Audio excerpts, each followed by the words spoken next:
जय हनुमान ज्ञान गुण सागर जय। রাধে রাধে বন্ধুরা, সবাই কেমন আছো? আশা করেছি সবাই অনেক ভালো আছো আর আমিও অনেক ভালো আছি রাধারানীর কৃপায়। তো বন্ধুরা, তোমাদের সবার সাথে শেয়ার করব এবছরের বৈশাখ মাসের পূর্ণিমা তিথি ব্লগ। তো পূর্ণিমা তিথিতে কী করেছি সেগুলো ব্লগ তোমাদের সবার সাথে আমি শেয়ার করব। তো সেদিন পড়েছিল হনুমান জয়ন্তী, তো একসাথে পূর্ণিমাও ছিল, হনুমান জয়ন্তী ছিল। তার জন্য আমাদের ঘরের ঠাকুরকে কীভাবে আমি পুজো দিয়েছি সেগুলো। তো ভিডিওগুলো ভালো লাগলে অবশ্যই আমার পাশে থাকো। আর প্রথমে সকালের অনেকটা কাজ শেষ করে তারপর ফুলের সাজিয়ে নিয়ে আমি ঘর থেকে আমাদের বাগানে চলে এসেছি। আর এখানে অনেকগুলা ফুল ফুটে রয়েছে, সেগুলো পেরে নেব। আর তারপর ঠাকুর ঘরে গিয়ে ঠাকুরের পুজো আরাধনা কীভাবে করেছিলাম সেগুলো ব্লগ তোমাদের সবার সাথে শেয়ার করলাম। তো অবশ্যই দেখতে থাকো বন্ধুরা, আর আমার পাশে থাকবে, যাতে আমি যা কিছু অল্প অল্প করি সেগুলো তোমাদের সবার সাথে শেয়ার করার চেষ্টা করব। তো দেখতেই পেরেছো আমার অনেকগুলা ফুল গাছ থেকে পাড়া শেষ, তারপর ঠাকুর ঘরে নিয়ে রেখে দেব। আর তারপর স্নান টান করে চলে এসেছি আমি।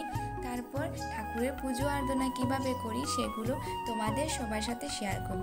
তো এখানে দেখতে পেরেছো আমার অনেকগুলা কাজ এগিয়ে রেখেছিলাম, ফলগুলা কেটে তারপর বাসনগুলা ধুয়ে সুন্দর করে, আর ঠাকুরের ড্রেসও বের করে রেখেছি। তারপর আমি নিত্য ঠাকুরের সুন্দর করে সেবা দেব। আর তারপর কিভাবে নারায়ণকে আমি অভিষেক করাবো পঞ্চামৃত বানিয়ে সেগুলো তোমাদের সবার সাথে শেয়ার করব। তো এখানে দেখতেই পেরেছো পুষ্পতালিতে আমার সবগুলো জিনিস রেডি করা আছে। আর তারপর আজ যেহেতু ছিল হনুমান জয়ন্তী, তো হনুমানজির ফটোগুলো মুছে সুন্দর করে ওনাকে পুজো দেব। তো সেগুলো শেয়ার করব অবশ্যই। তো তোমরা আমার পাশে থাকো। তো দেখতেই পেরেছো এখানে ভগবান শ্রী বিষ্ণুকে সুন্দর করে অভিষেক করে দিয়েছি পঞ্চামৃত বানিয়ে। আর ওনাকে ড্রেস পরে কীভাবে ওনার পুজো আরাধনা করেছিলাম তো সেগুলো তোমাদের সবার সাথে শেয়ার করব। তো এখানে ওনাকে ড্রেস পরানোর জন্য সবগুলা রেডি করা আছে। তারপর আমি ড্রেসটা পরিয়ে দিয়েছি। আর আমাদের গাছের মধ্যে অনেকটা গন্ধরাজ ফুল ফুটে রয়েছে, সেগুলো আমি তো পেরে নিয়েছিলাম। তো সেই ফুল দিয়ে সুন্দর করে এই যে ভগবান শ্রী বিষ্ণুকে সাজিয়ে দেব। তো দেখতেই পেরেছো অনেক সুন্দর করে আমার সাজানো শেষ। তারপর আমি শ্রী হনুমানকে সুন্দর করে পুজো দেব। তো এখানে ওনার পুজো দিতে যা কিছু লাগে সেগুলো দিয়ে আমার যতটুকু জানা মতো আমি পুজো দিতে পারি সেভাবে ওনাকে সুন্দর করে দিয়ে তারপর এখানে আমি ভোগের প্রসাদগুলো সব কেটে লাগিয়ে দিয়েছি। আর তারপর নৈবেদ্যগুলো রেডি করে নেব।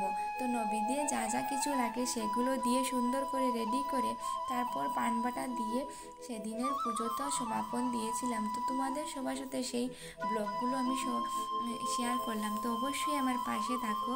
আর অনেকটা সুন্দর করে বছরের প্রথম পূর্ণিমা পুজো দিয়েছি।